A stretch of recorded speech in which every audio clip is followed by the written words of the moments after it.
The 976th edition of the MMA Gambling Podcast on the Sports Gambling Podcast Network is brought to you by Underdog.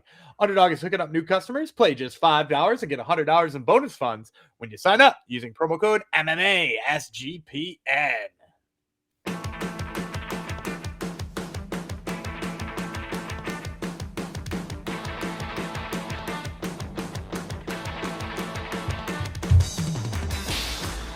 Howdy ho, degenerinos. Welcome to episode 976 of the MMA Gambling Podcast on the Sports Gambling Podcast Network, dedicated to Going the Distance MMA, who says, great show, huge fan of the pod. So thank you to Going the Distance MMA, who probably just commented that, so I would say his name on air, and then people will check him out. But still, well, I'll assume that it was a legit compliment. So thank you, Going the Distance MMA. Who am I? I am Jeff Bandana Fox. With me, Daniel Gumby Vreeland.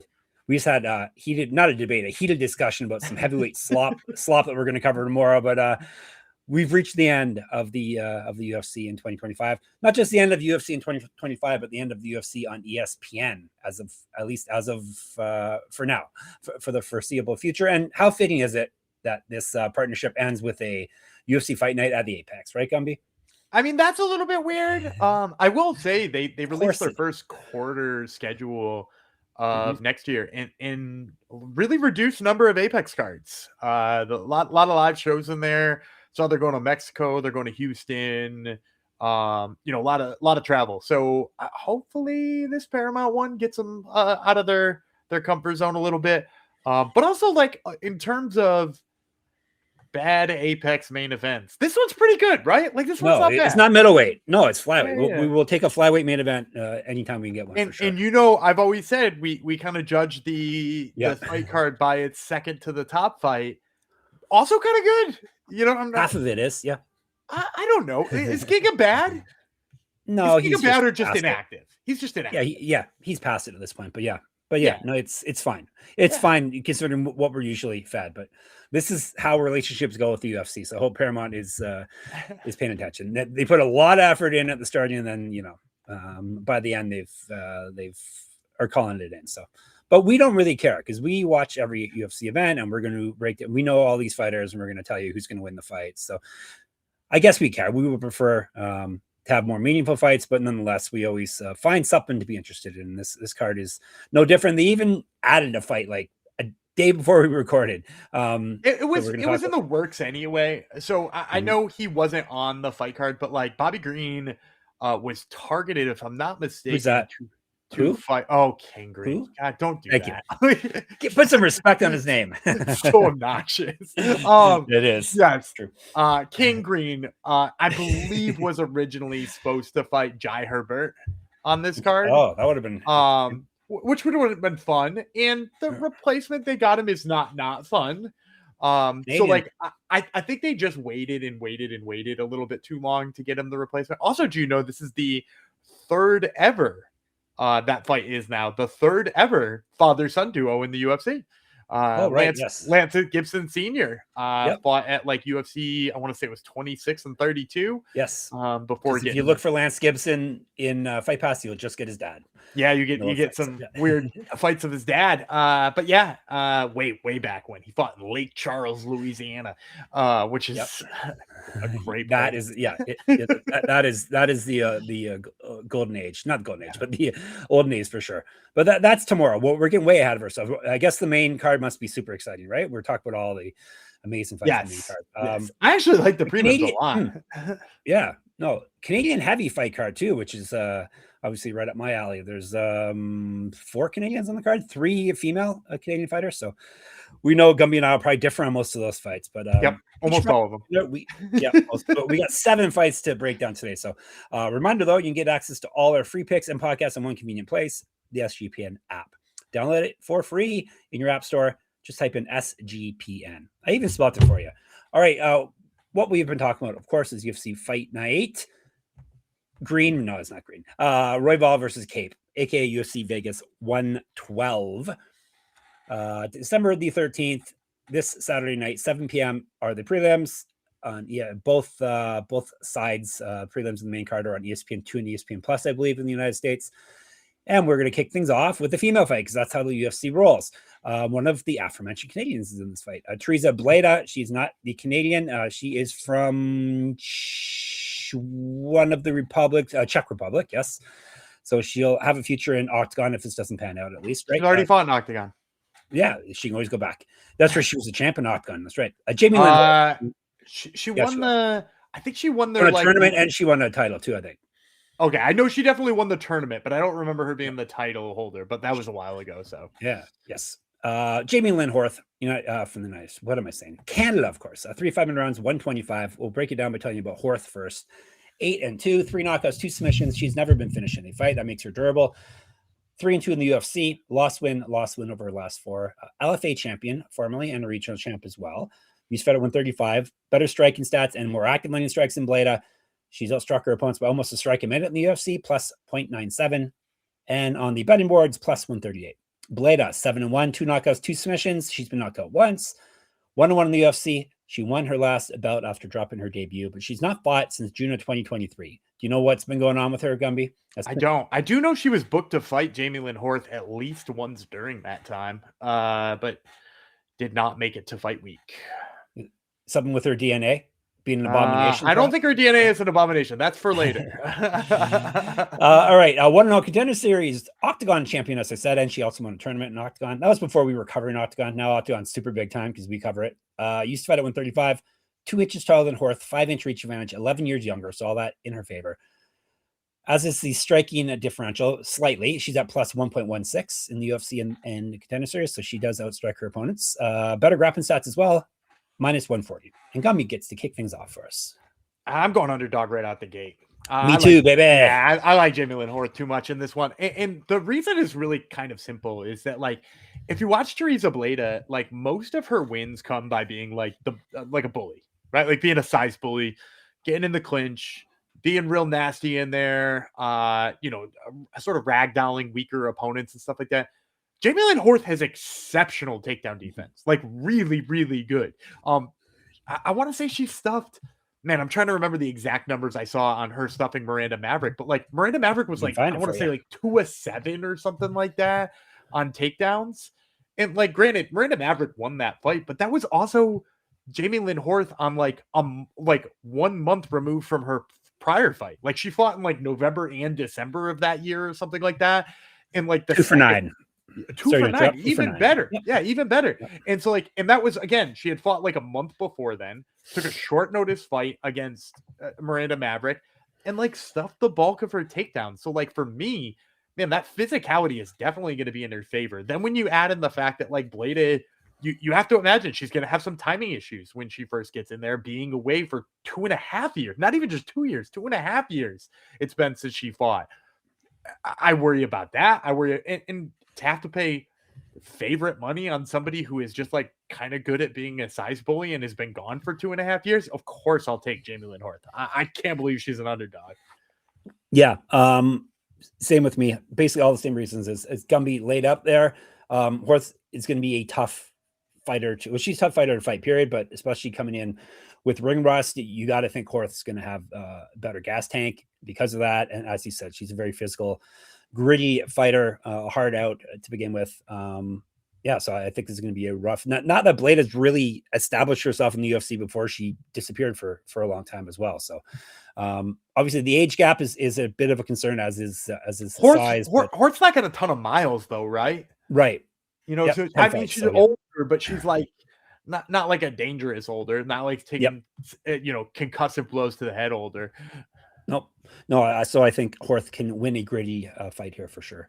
Kick off the prelim. So Gumby really is in on her because she's Canadian and he still picked her. So there you go. Now the next fight, Gumby. Boy, oh boy. Tape studied for these guys is fun, isn't it? Alan, AJ Frye, Guilherme Pat, 2 debuting heavyweights. Did you get your eyes on some film for both of them? I did for both of them. It's okay, good interesting. For these guys are just stepping right into the UFC. It's very so I can give you a little insight, at least onto the Pat side. I'm not quite sure why they signed Frye outright. I knew his manager seems to have Jared Brunson's got the magic touch as a manager. He's got photos or something, some kind of he knows where the bodies are buried. But Guilherme Pat was supposed to fight on Contender Series. He was supposed to fight Anthony Guaracio. Right. which wound up being Stephen Asplund instead, who we'll talk about in just a couple of fights. Soon, yeah. But his visa didn't come through, and as a result, I think they were just waiting until they could get his visa and they could make it right. Yeah, and Frye's just walking right in here. But yeah, if you see the fighters they have fought, it's they fought what, a bootleg big country for Frye, and I'm trying to think. No, Frye fought a tough finalist. Who was that? You mean Justin Frazier? No. Okay, yeah, but Justin Frazier was the finalist on Tough. All right, he's fresh off of a win over a tough finalist. He's a bootleg big country. Not big country. Yeah, took him down. Yeah, anyhow, let's break down the fight. AJ Frye, Alan Frye, aka AJ Frye, former college basketball player. I found out when I listened to the Top Turtle MMA podcast. 6-0 with 6 knockouts. This is his debut regional champion. Based on their last wins, he was 11 pounds heavier than Pat, a year younger, plus 150. Kong is Pat's nickname. 5-0 with 4 knockouts. TKO win in his last bout. He's not fought though since August 2024.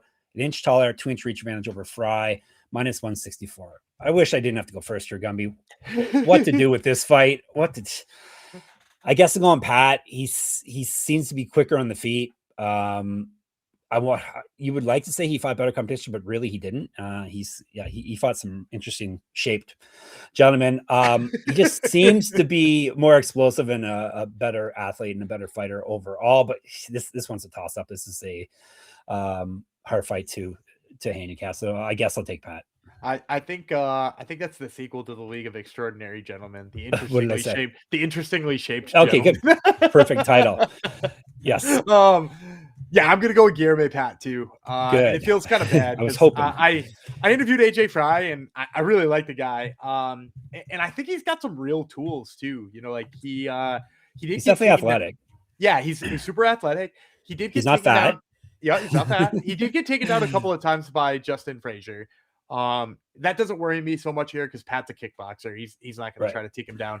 But like, you know, moving forward, it's really good that he got right back up and he has urgency and stuff like that. I do like his boxing. I just worry that like boxing seems to be his forte, like what he's best at. And when I watch him and side by side with Pat, like you said, is a lot faster. He's longer. And not only is he longer, but he's better at fighting long.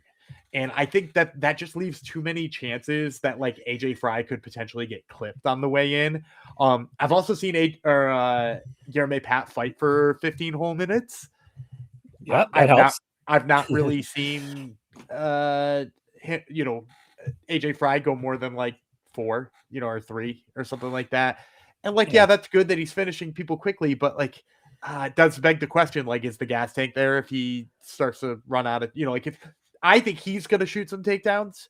I don't know that he'll get him because Guilherme Pat does frame exceptionally well up against the cage. So like, I think he's going to go for him, but like, is he just going to tire himself out in the process and then get beat up by a kickboxer? That's kind of the way I'm leaning for this one to go. So I'm with you on this one. I'm going to take Guilherme Pat. Excellent. We are both on the same page. Now, before we move on to more, hopefully we're on the same page for. Actually, I need to differ with you a bit, or if I'm ever going to catch up with you. We haven't done the old update. I think there's still a chance. Last week, the fact that the only fight we differed on what turned out to be a draw didn't help matters. I'm like $550 behind you, $580. So I doubt I'm going to catch up, but still, there's a chance perhaps. Let's tell you about Kalshi, Kalshi. We just partnered up with Kalshi, a real money prediction market legal in all 50 states.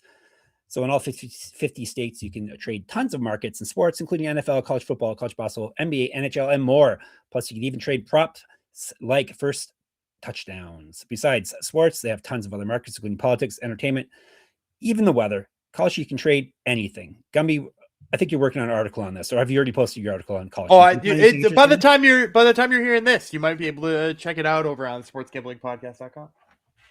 Excellent. So check it out for your plays there. New Kalshi customers get $20 when they use promo code SGPN. So it's KALSHI, promo code SGPN. And Underdog. Underdog is your home for pick-em entries where you can win up to 5,000 times your entry. Gumby's got to play for you right now. We're going to go to the main event of this UFC Vegas 112 card. I absolutely positively can't believe that this is the number they put out there. What would you say for significant strikes for Brandon Royval? Now, I want to remind you, when he fought when he fought Joshua Van in a 3-round fight, he landed 215. Yep. I'm looking. He is, let me see. I would say I would book it, put it around 120. It is currently 84.5 significant strikes, and that to me is tomfoolery. I'm going to go with the higher than on Brandon Royval's significant strikes. That number's nuts.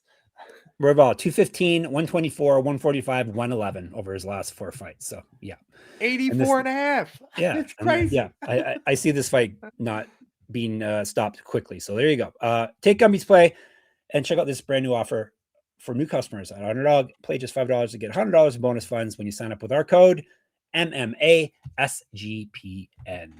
Ready for some more Canadian action? Let's do it. We have got female fighters, bantamweights, Luana Santos versus Melissa Croden.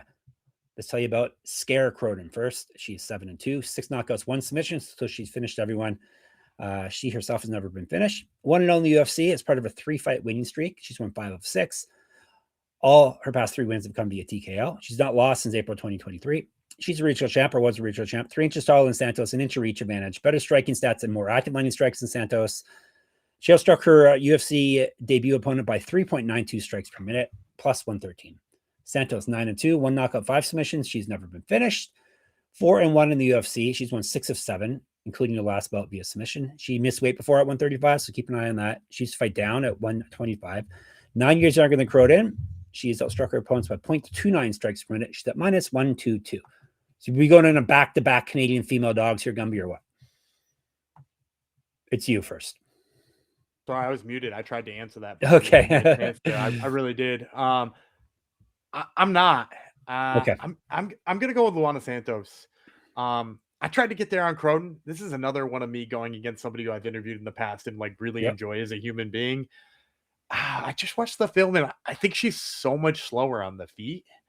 And from what I could see of the grappling side of things, I think she's weaker there too. As much as I liked how she looked in her debut, right? She fought Tainara Lisboa. Yeah, she looked good against Tainara Lisboa, but so did Luana Santos, who also beat Tainara Lisboa. Yeah. And then I went back and I watched Santos fight Casey O'Neill, who's obviously that's a signature fight right there. That's a high level of competition. And really, she was doing pretty good in all the clinch exchanges. Now, she was getting brutalized on the feet by Casey O'Neill, who was much quicker than her. But, she was kind of bodying Casey O'Neill until she got, a weird takedown situation and had her back taken in the 3rd round. But, she was in a lot of advantageous positions throughout those exchanges. And for me, that's I think the difference between Casey O'Neill and the clinch right now, maybe not permanently, because I think Croden's on the way up. In where Croden is right now, I think there's just a gap there. And I think the fact that we've already seen Luana Santos kind of body somebody who might be even stronger in the clinch, might be even tougher in the clinch there, I worry about that. And then on top of that, I think she's a better striker too. I think she's quicker. She uses her jab more. Croden kind of needs the clinch to land strikes. She's more of a knees to the body in the clinch, elbows in tight kind of fighter. Whereas, there's a good chance Luana Santos can just piece her up from range with her boxing. So, I wanted to get there on Croden, but ultimately, I'm going Luana Santos here. Yeah, I think I'm going to have to as well. I try to get, as you said, with you, I try to get Croden as well. The speed and athleticism is an issue. The age gap probably explains a lot of that. And Santos is Croden you forget is a little bit older than you expect her to be. With the fact that she's only got 8 pro fights or whatever it is. Yep, she is. I shouldn't say a lady's name, age, but she's 34. So Santos is definitely still on the way up. She's looked good recently. As I said, she probably at the very least is faster on the feet, and she's probably a better grappler here as well. And she's actually proven herself at this level. We don't really know a heck of a lot of about Croden, at least at the UFC level at this point. So yeah, she looked good in her LFA fights for sure. I just again, it's the physicality question I'm having, because she's been similar to kind of the first fight we were talking about. She's been kind of the bully, and it almost feels like she's walking into a position where she's going to struggle in that realm. Yep. All right. We were locking in on Santos. Let's go to heavyweights next. Sharaf versus Stephen Asplund, both American. Tell you about Sharaf the Smoke. is 4-1 with 4 knockouts. He's been knocked out once, 0-1 in the UFC. He got TKO'd in his last bout. That was back in October 2024. Multiple regional championships on his mantle. Correct. Get our shirts, get our merch, sportsgamblingpockets.com/store. He's fight down at 205. He got outstruck in his debut by 2.48 strikes per minute. He's got better grappling stats than Asplund, but we got one fight for each guy that we have stats for, plus 215. Concrete. Asplund, 6-1 with 5 knockouts. He's been submitted once. This is his UFC debut. Won 3 straight, all via TKO, including his win on Contender Series. 2 inches taller than Sharaf, an inch of reach advantage, 10 pounds heavier than him based on the last fights, 5 years younger. Better striking stats and 5 times more active landing strikes because he outstruck his opponent on the Contender Series by 33.75 strikes per minute. I don't think he got hit in that fight. Minus 213 for us. No, I think he got hit once, if I'm not mistaken, because otherwise we wouldn't be able to, well, maybe we would still have numbers, but I think he got hit once and landed. I mean, it only lasted 16 seconds. But anyway, you're first on this one. I gotta give me Asplund. Of course. As he does with most heavyweights, it's going to be pace. He's just going to put a pace on Sharaf. Sharaf's not going to be able to keep up with this cardio wise. He's just going to put a beating on him. Maybe not. Yeah, he could probably finish him. TKO. I could see a ground and pound type TKO, or even a knockout. Who's to say he's a heavyweight? But I think he could give him. We could get a TKO up against the cage from like just like successive blows. He might not even knock him down. He might just still be standing, and the ref's like, I can't keep watching you get elbowed in the dome. His pace is too much for most heavyweights. And look, and how did Sharaf just lose his last fight too? He got beat by Justin Tafa putting on a pace on him. You know what I mean? Like Justin Tafa tired him out in the second round and then started headhunting. Was it Justin or Junior? I don't even care. They're the same guy. It doesn't really matter at this point. But yeah, those kickboxers both like put a pace on him, and neither of those guys is in great shape. And so I mean, Asplund, we've talked about it in the past, has some of the best pace of any regional heavyweight I've ever seen in my life. And like his cardio is unbelievable. I do worry ever so slightly in this fight about Sharaf's wrestling, because I do think he has some that maybe we haven't seen too much of.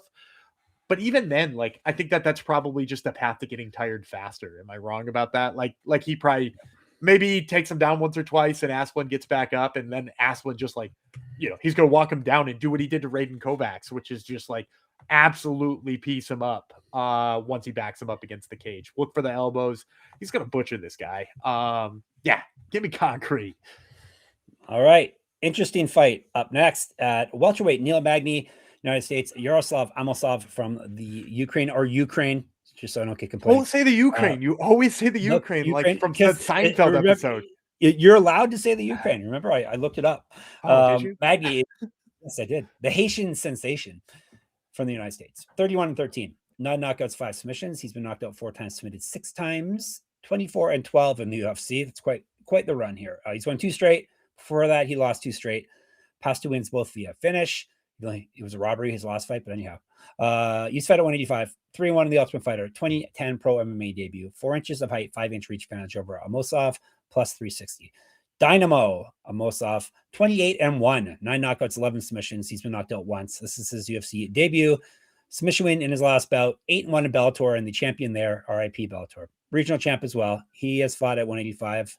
Also, 2012 pro MMA debut, 6 years younger than Magny, minus 335. Yeah, I don't know if I love it at this number, but I'm going Yaroslav Amosov.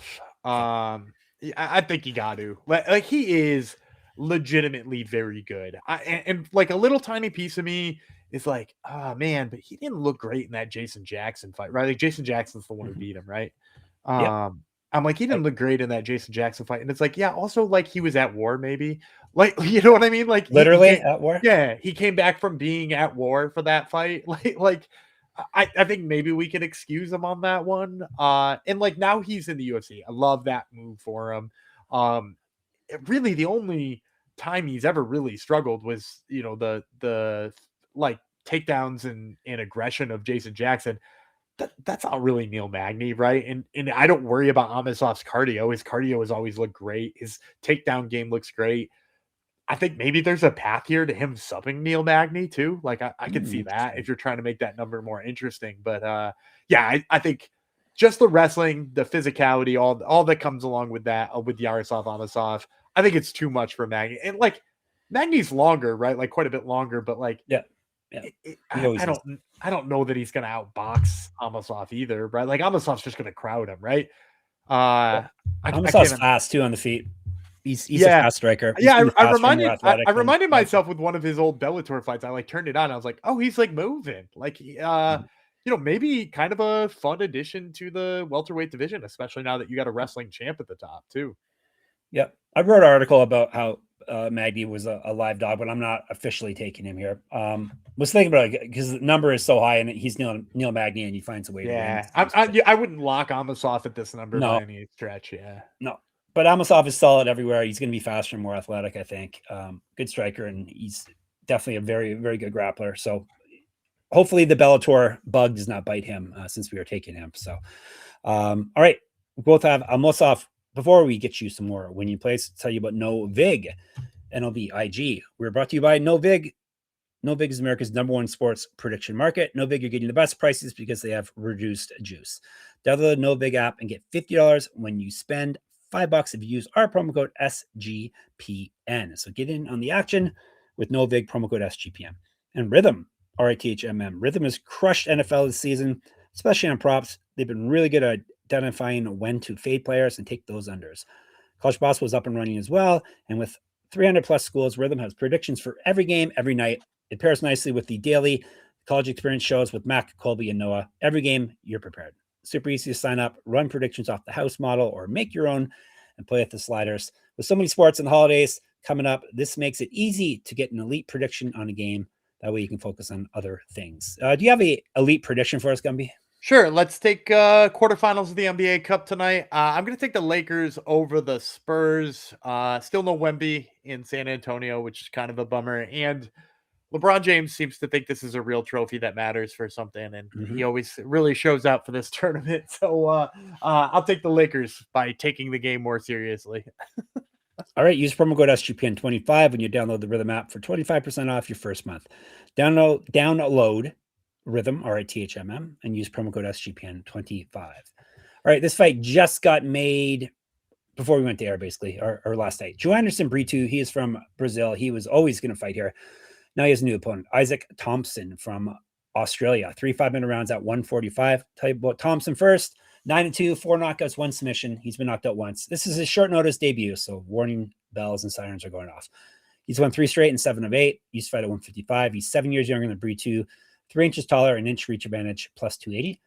Tuberao, Brito, Shark, 17-5-1, 7 knockouts, 8 submissions. He's been knocked out once, submitted once. 5-3 in the UFC. He's won 2 straight before that. He's lost 2 straight. Before that, he won 5 straight. 1 no contender series. Multiple regional championships on his mantle. Correct. Get a shirt, get a merch. sportsgamblingpodcast.com/store. Brito has fought at 135 and 155. 2013 pro MMA debut. Strike differential is minus 0.01. So pretty much a wash there. Minus 340. I'm taking Brito. Short notice debut. And Brito is very, very dangerous fighter. But as Gumby was saying in the Discord, Thomson is a good fighter. A dangerous fighter. If you've watched tape of him, I think he said he wasn't a good grappler before, but he was awful. Definitely, he was definitely is now. Awful. Yeah, I've seen him doing really good work on the ground. So he's definitely a good prospect. I just think this is probably too much to jump into the UFC on this short notice against an explosive, all-around explosive guy like Brito, good on the ground and the feet. And Brito won't bring him the type of fight he wants either. If you watch Thomson on the feet, he really wants to play the like low hands karate, taekwondo from distance point fight kind of crap. And it ultimately he's used that to set up big knockouts. He notably knocked out Larry and Douglas back in the day and had me talking about Thomson like he was a real prospect. But then he took kind of like an ugly loss via wrestling. Seemed to go back to the drawing board and turn wrestling into a kind of a strength in a lot of ways. He won his next fight by rear naked choke almost to like make a point, I think, and then has shown pretty good takedown defense. But I think 2 things with the problem with that. First of all, like I said, Joanderson Brito is not going to play patty cake with you from the outside. He's going to get in your kitchen. He's going to get in your face, and you are going to have to box this guy in like a really ugly way. And then on top of that, he's always had really great submissions and attacks in terms of his grappling. You think about the win over JSP or, a lot of other of his fights too, just like getting after that wrestling. And again, I know that Thompson's grappling has kind of ticked up, and he's even got his own offense there, but like against who? You know what I mean? Like, no offense to the people he beat, but like not against Joanderson Brito, not against the guy who's looked as good as Brito has in the UFC. So I just think, like you said, the short notice nature of it all, the fact that it is not stylistically a guy who's going to let him do the things he likes. I like Joanderson Brito. All right, Brito is the pick. Now we're to our main event of the prelims. Will it be a team ride? We got Amanda Lemos, Brazil, Gillian Robertson, Canada, 3 5-minute rounds, 115. Lemos, Amandina, little Amanda is 15-5-1, 8 knockouts, 3 submissions, knocked out once, submitted twice, 9-5 in the UFC, loss over her last 5. Regional champ, East Fight at 135, 2014 Pro MMA debut, 2-inch reach advantage over Robertson. She's been outstruck in the UFC by 0.49 strikes per minute. She's at plus 170. The Savage, Robertson, 16-8, 3 knockouts, 9 submissions. She's been knocked out once, submitted once, 13-6 in the UFC. She's won 4 straight and 6 of 7. TKO win in her last bout. Has not lost since June 2023. Used fight at 125, 0-1 in the Ultimate Fighter. Has missed weight before at 115. 5-4 as a pro grappler. An inch taller than Lemos, 8 years younger. Better striking and more active landing strikes than Lemos.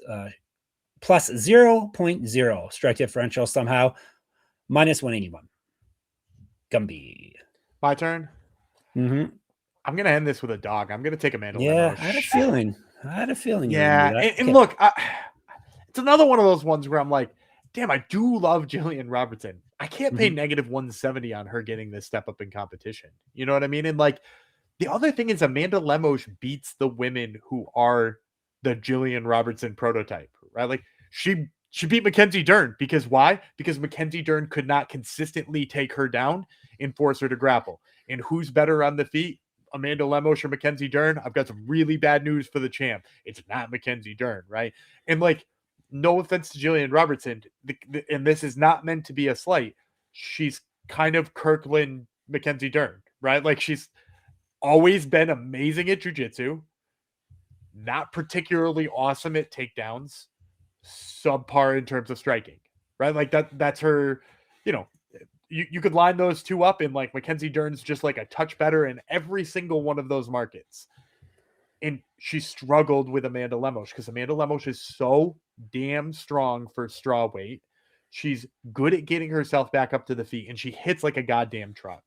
And so like, I just like trying to draw a path to victory here for Robertson. When I saw this fight announced, I was like, maybe I could draw a path to victory for Robertson. And I'm thinking like, because I'm going to get Robertson at plus 200. No, I'm getting Lemos at almost that. You know what I mean? And I don't have to like try to BS a path to victory to like the line. I already liked that side anyway. So yeah, I'm going to go with Amanda Lemos. I think it's a dog play here for me. Okay, I'm taking Robertson. I know you were. She's been eating up over the hill fighters. That they keep feeding her these fighters that are probably past their prime. Is Lemos past her prime though? Yeah, that's the thing. Like I'm not. She lost to Suarez last fight, so that's not really telling you much. Yeah, lost to like Suarez she gave up Jandy Doba and Zhang. That's her last 3 losses. So yeah, her last 3 losses are maybe the best 3 women in the division. And granted, Zhang is not. Maybe she is. I don't know. Is Weili Zhang in strawweight still? I don't know. She's in the rankings that you're a part of in strawweight still, which is ridiculous. She fought at flyweight. Yeah. I don't make the rules around the rankings. I know you don't. No, Robertson is outstruck everyone that she's fought her last 4 fights as well. But who is it? It's like hits harder than Rodriguez is done. Pinheiro is out of the UFC. Waterson. Oh, they're all out of the UFC. Waterson, Gomez, Polyana, Viana. So yeah, make me feel good about my play. I'm still taking Robertson. Age is a big thing too, and she seems to be improving her striking. It's never going to be a strength. But, she's definitely getting better in the wrestling too. I want to say that because I know I detracted from her wrestling just a second ago, but like it has gone up now. Granted, against some pretty terrible competition, but it's getting better. Yep. All right. Recap. He's got Lemos. I have Robertson, and then it's a team ride. Brito, Amosov, Asplund, Santos, Pat, and Horth. All right. That's half the card. You're set. We'll be in the Discord, sportsgamblingpodcast.com/Discord, YouTube MMA Gambling Podcast, Twitter, SGPN MMA. He's at Gumby Vreeland. I'm at Jeff Fox Writer. At Jeff Fox Writer, Instagram, Substack, moneymma.substack.com. My pick'em contest is up and running there for you. Gumby has a podcast called Top Turtle. Tell the people about it.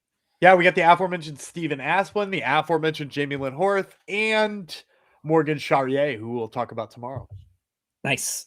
So check out Top Turtle. Of course, sportsgamblingpodcast.com, sportsgamblingpodcast.com/store, sportsgamblingpodcast.com/Patreon. All right. Back tomorrow. The Smoke Jeff Fox Dynamo Vreeland. We'll talk to you then. Bye.